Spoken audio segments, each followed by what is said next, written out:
ఎలా అనిపించింది bro cinema? భీమా movie నాకైతే చాలా బాగా అనిపించింది. ఒక మాస్ అనమాట. ఒక శివుడి కోసం ఫైట్ చేసే ఒక హీరో. అదే శివుడు మన గోపీచంద్ అయితే ఎలా ఉంటుంది, మన బాలకృష్ణ అఖండ సినిమాలు బాలకృష్ణ చూసాం కదా, క్లైమాక్స్ ఫైట్లో ఆ రేంజర్ సినిమా అంతా ఉంటాడు మన గోపీచంద్ గారు. ఇంకా పోలీస్ గడప ఆయనకి ఏం కొత్త కాదు, బట్ యాక్షన్ పార్ట్లో అయితే మాత్రం చాలా వైలెంట్గా ఉన్నాయి అన్న. నిజంగా సలార్ సినిమాలో ప్రభాస్ గారిని ఇంకోసారి చూసినట్టు ఉంది. ఈ సినిమాలో మాత్రం చాలా అంటే చాలా బాగుంది సినిమా. స్టోరీ లైన్ కాబట్టి స్టోరీ లైన్ కొంచెం కొత్తగా అనిపించింది.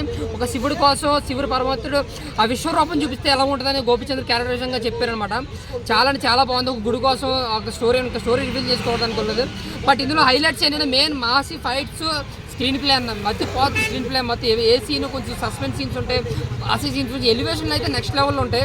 ఇంకా గోపీచంద్ చాలా చాలా అంటే ఎప్పటి నుంచో కష్టపడ్డాడు పాపం సినిమా కోసం. కష్టపడి ఇలాంటి మంచి సినిమా తీసాడు. చాలా కంబ్యాక్ అని ఇచ్చి చాలా నెలలైంది ఆయనకి. ఇలా మేము హిట్ చూసి ఒక రన్ తర్వాత అలాంటి మా సినిమా ఎప్పుడు చూడలేదు ఆయన నుంచి.